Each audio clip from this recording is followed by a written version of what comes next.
উপকূলীয় এলাকার লবণাক্ততা আর সেচ সংকটের মাঝেও কৃষিতে নতুন সম্ভাবনার নাম রিলে প্রযুক্তি। বাগেরহাটের রামপালে একই জমিতে একের পর এক ফসল ফলিয়ে দৃষ্টান্ত গড়ছেন কৃষকরা। বিস্তারিত তানভীর সোহেলের রিপোর্টে। বাগেরহাট জেলার রামপাল উপজেলার হুরকা গ্রামে ব্যস্ত সময় পার করছেন কৃষকরা। রিলে প্রযুক্তিতে চাষ করা গম কাটছেন তারা। গম কাটা শেষ হতেই একই জমিতে নাবি বোরো ধানের চারা রোপণের প্রস্তুতি নেবেন তারা। রিলে প্রযুক্তির মূল ধারণা, এক ফসল কাটার পর জমি খালি না রেখে সঙ্গে সঙ্গেই পরবর্তী ফসলের চাষ। এতে সময় বাঁচে, উৎপাদন খরচ কমে আর জমির সর্বোচ্চ ব্যবহার নিশ্চিত হয়। এই পদ্ধতিতে এক ফসলি জমিতেই বছরে 3টি ফসল ফলানো সম্ভব। আমাদের পাশেই ঘষিয়াখালী চ্যানেল, এই লবণাক্ততা এলাকায় এখানে এই যে মাঠ, বিস্তীর্ণ মাঠ পড়ে আছে, এখানে শুধুমাত্র আমরা আমন ধানের ফসলই করে থাকি। কিন্তু এবার অস্ট্রেলিয়ান এবং বাংলাদেশি একটা যৌথ কোম্পানির উদ্যোগে আমাদের শ্রদ্ধেয় স্যার মৃন্ময় গুহ নিয়োগীর সহায়তায়, প্রচেষ্টায় এবং পরিশ্রমে এবার আমরা নতুন করে রিলে পদ্ধতিতে গম চাষ শুরু করেছি এবং আশানুরূপ রেজাল্ট আমরা পেয়েছি। প্রতি একরে 18 থেকে 20 মণ করে গম উৎপাদন আমাদের হয়েছে। কিন্তু কৃষকদের অনভিজ্ঞতার কারণে একটু সমস্যা হয়ে গেছে। এখন সরকার কর্তৃপক্ষ যদি আগামীতে আমাদের এই বিষয়টা বিবেচনা করে এবং তাহলে এই টোটাল মাঠটাকে এই রিলে পদ্ধতিতে গমের আওতায় আনা সম্ভব বলে আমি মনে করি। এই মাঠে চাষ করি, ফসল ফলাই, তাই দেখ আমাদের পেটের ক্ষুধা নিবারণ করি। এবার নতুন করে একটা রিলে পদ্ধতির একটা চাষ, গমের চাষ আমাদের এখানে এসছে। সেই গমটা আমরা যখন বীজ দেওয়ার পরেই 8 ঘন্টা থেকে 9 ঘন্টা ভিজায় রাখার পরে বীজটাকে একটু শুকাইয়ে তারপরে আমরা ধান কাটার 7 থেকে 8 দিনের আগে ছিটাই দিছি। ছিটাই দেওয়ার পরে 2 থেকে 3 দিনের মধ্যে ধানটাকে আমরা বাড়ি নিয়ে গেছি। তারপরে 15-20 দিনের পরে একটা সেচ দিছি, সেচ দেওয়ার পরে সার দিছি। তারপরে দীর্ঘ 100 দিন থাকার পরে আমরা এই গমটা এখন কাটে বাড়ি নিয়ে যাচ্ছি। এই কাটে বাড়ি নেওয়ার পরেই আমরা 1 সপ্তাহ পরেই আবার এখানে নতুন করে একটা চাষ শুরু করব। সে চাষটা হচ্ছে নাবি বোরো বলে। ভূপ্রাকৃতিক কারণে দেশের উপকূলীয় এলাকায় লবণাক্ততা তুলনামূলক বেশি।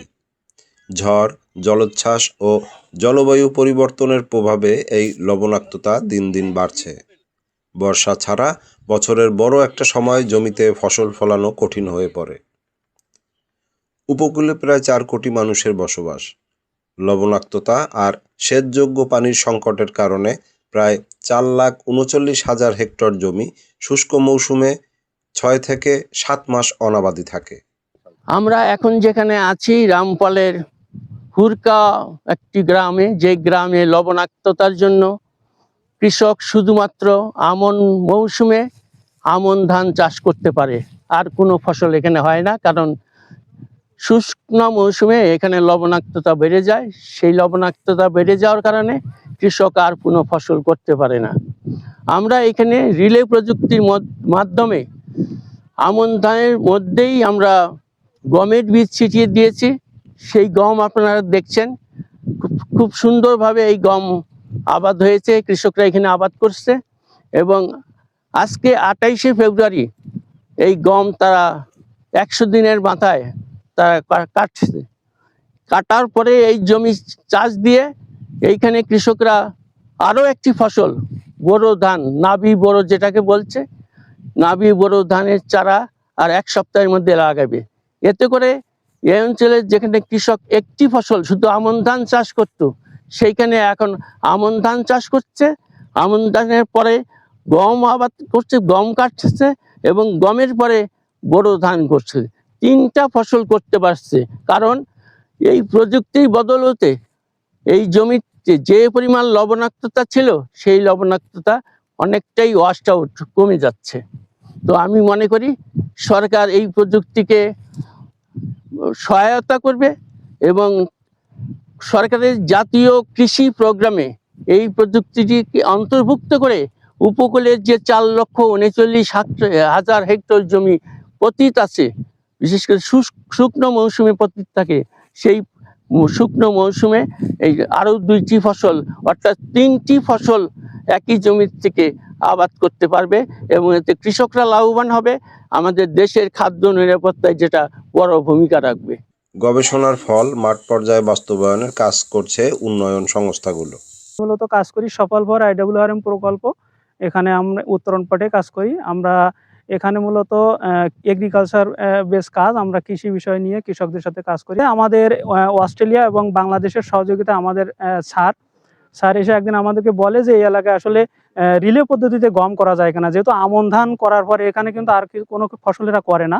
তো আমন ধান শেষে মূলত আমন ধানের ওঠার 10 থেকে 15 দিন আগে এখানে রিলে পদ্ধতিতে গম বপন করে সেখান থেকে গম করার জন্য আমাদেরকে উদ্বুদ্ধ করে। আমরা সেই অনুযায়ী কৃষক নির্বাচন করি, এলাকাতে আসি এবং বিশেষ করে পার্থদার সাথে আমি কথা বলি। তো ওনার সহযোগিতায় মূলত আমরা এখানে 12 জন কৃষককে ফাইনালিস্ট করি এবং এদের আমরা বিভিন্ন প্রশিক্ষণ দেই যে কিভাবে রিলে পদ্ধতিতে আসলে গমটা হবে। তো সেই প্রশিক্ষণের ফলে কৃষকরা আজকের মূলত এই যে 90 দিন বা 100 দিনের মাথায় এখানে কিন্তু নতুন আরেকটা ফসল গম চাষ তারা সফলভাবে করতে পেরেছে। বাগেরহাট একটা লবণাক্ত অঞ্চল।